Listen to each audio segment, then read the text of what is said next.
Hello, everyone. Today I am joined by Khaya MacKillop. Khaya, how are we doing today? Good, thank you. How are you? I'm doing good. So you fight March 9th on the Pallas Athena card. I wanted to ask how you kind of ended up getting on that promotion. I know it was kind of random after you fought in Tough Enough in Vegas, and now you're ending up back in Canada. So I just wanted to ask how that kind of came together. Yeah, Jake just called me and he was like, "Hey, do you want to fight and make your pro debut?" And I was like, "Sure, why not?" Okay. Because it's been tough getting amateur fights, so I was like, might as well just go for it. Yeah, of course. Why not? So you're fighting Miranda Barber, who's a former bare knuckle fighter on that card. I wanted to ask what you know about her, other than that she was a former bare knuckle fighter, and what are you kind of expecting her to bring into this fight? I am pretty sure she's a boxer, Okay. and and she looks like she likes to brawl, which I like. So I'm expecting her to come with some heavy pressure and wanting to box, which is awesome because I like to wrestle and Okay. I like to box, so it will be perfect. Yeah, so I know you. I know you have a teammate on that card, Ashley Nichols. I know you've trained a little bit with Ashley. I wanted to ask if you have like a close relationship with her, if you guys are more just training partners, and if that makes you comfortable to be fighting with someone you train with. Yeah, no, she's awesome. We trained together, we're friends. I mean, we're not super close, but she's an awesome person and Mhm. she's a great fighter and she's been doing it a long time. So nothing but respect for her. She's awesome. So you made your amateur debut back in 2022. I want to say it was, yes, 2022. And you had Kevin Popowick and Jelly in your corner. So I wanted to Yeah. ask about Niagara Top Team and what some of those guys mean to you, who you're closest with, and just how they've evolved your career as a fighter. No, that was an awesome gym. I don't train there anymore, but Okay. I did have to move back home, but it was awesome and they were so cool. And it's a great gym and I love everyone there. They're all so nice and they're all so talented and supportive and awesome. Okay. So where do you train out of currently? So I had to move back home to Victoria, Okay. BC. So I train at Pedirex with Stan Pedirex, and then I also train with West Coast BJJ. And I go to Syndicate in Vegas. So I've Yes. been going there this past year. Okay. So I've been there like 4 times this year. So I kind of, yeah, Well, stay on the West Coast now. okay. Well, you kind of led me into my next question there. I've seen that you've gotten a lot of work in at Syndicate MMA as well, which seems to be growing into one of the bigger gyms in the sport, to be honest with you. A lot of guys have been starting to go there to train. I actually went back there back in September and I got to see some guys sparring and training and all of that. It was really cool. So I wanted to ask if you've noticed that kind of growth happening and how did you actually end up at that gym? For sure. My dad like contacts gyms and stuff. He's awesome. So he called and he was like, and we've heard about them and Jake trained there and Mhm. stuff. So he was like, yeah, come out, and I had a place to stay with them, and then I started training there, and it was super awesome, and I love that gym. So you seem They're to awesome. have pretty close relationships with Ramona Pasquale, Joanne Wood, Marina Mochnactina, and some of the other very high level girls that train there. I wanted to ask those relationships mean to you, and how have those girls been able to just put you over the top because they've already fought at all the highest levels. Yeah, no, they're awesome. I love them. They've been so supportive and so helpful, and they're great training partners. And it's so cool to be able to train with people who are like where I want to be and be surrounded by those kinds of women. So I love it. It's awesome. So I wanted to dive into just how you got involved into the sport. I wanted to ask what your introduction to martial arts was. I know you obviously wrestled, but what was your introduction to martial arts specifically, and what made you kind of pursue this as a career? I was a kid. I was 7, so I started with karate by accident. I thought I was going to be joining kickboxing, and then they were like, "Yeah, you can start with karate because we actually don't have a kids program." And I was like, "Okay."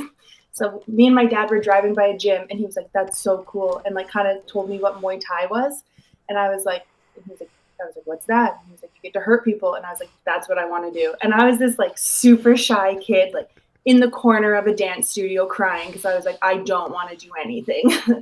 And then I started doing that and it like brought me out of my shell. Then I started kickboxing and wrestling and it just kind of all evolved. And yeah, when I was 10, I was like, I'm going to do MMA. I want to be like Ronda Rousey. That's awesome. I was gonna ask if you Yeah. knew about the UFC and kind of just like some of the bigger Mhm. names inside of it. So it's cool that Ronda Rousey was kind of like the inspiration for you because Yeah, she definitely is a pioneer, like the biggest for pioneer sure. for women in the sport. And it's cool that Mhm. we're kind of now seeing the effects of that with the upcoming generation, all just kind of starting the sport because of her in a sense. Yeah. So that's really cool. She like definitely is one of the people that paved the path for women's MMA. So that's awesome. Like her cyborg, I remember watching her and being like, oh Hmm. my gosh, that is a strong Oh woman. yeah, Sarah still is. Kaufman, yep, which is cool because Sarah Kaufman's from Victoria too. So I'm Hmm. training with her a bit this camp, which is awesome. So I actually wanted to ask you about Sarah Kaufman. I saw that you spent some time with her over at Victorian Martial Arts, Mhm. and I saw it was like a seminar or something like that. There was a bunch of girls there. It was an all women's Yeah, thing. I wanted to ask how that went and how was it talking to Sarah. it was so awesome. It's cool having all the women there and like getting to roll with just a bunch of women who are in the sport and love it too. And then she's like a great lady and she's like a wealth of knowledge. So like getting to go with her, it's like soaking it all in like a sponge. Yeah, most definitely. So, actually, to backtrack real quick, I wanted to ask, what other sports did you do before you tried martial arts? Because you said you were that little girl crying in the dance studio in the corner. Did you try I like gymnastics or like any other sports like that? Yeah, I did like a ton of sports: gymnastics, track, cross country, diving, swimming, like anything my parents could put me in. They were like, please, anything to like make you not be so shy. And I was, and nothing really stuck. Like I did it all, but it was like pulling teeth to get me to go out and do that stuff. Well, I'm glad they got you into something that you actually enjoyed and now obviously have pursued for years and years and years. So that's really cool, Yeah. honestly.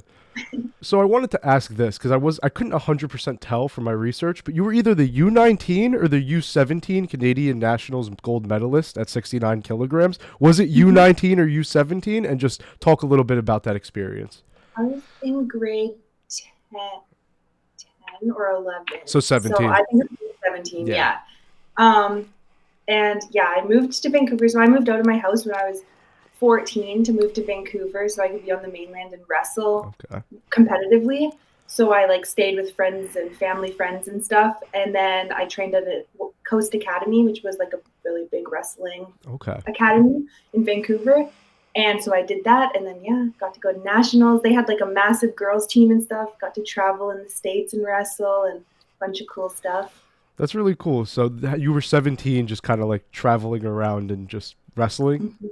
Yep, That's pretty. pretty That, much. that is pretty cool.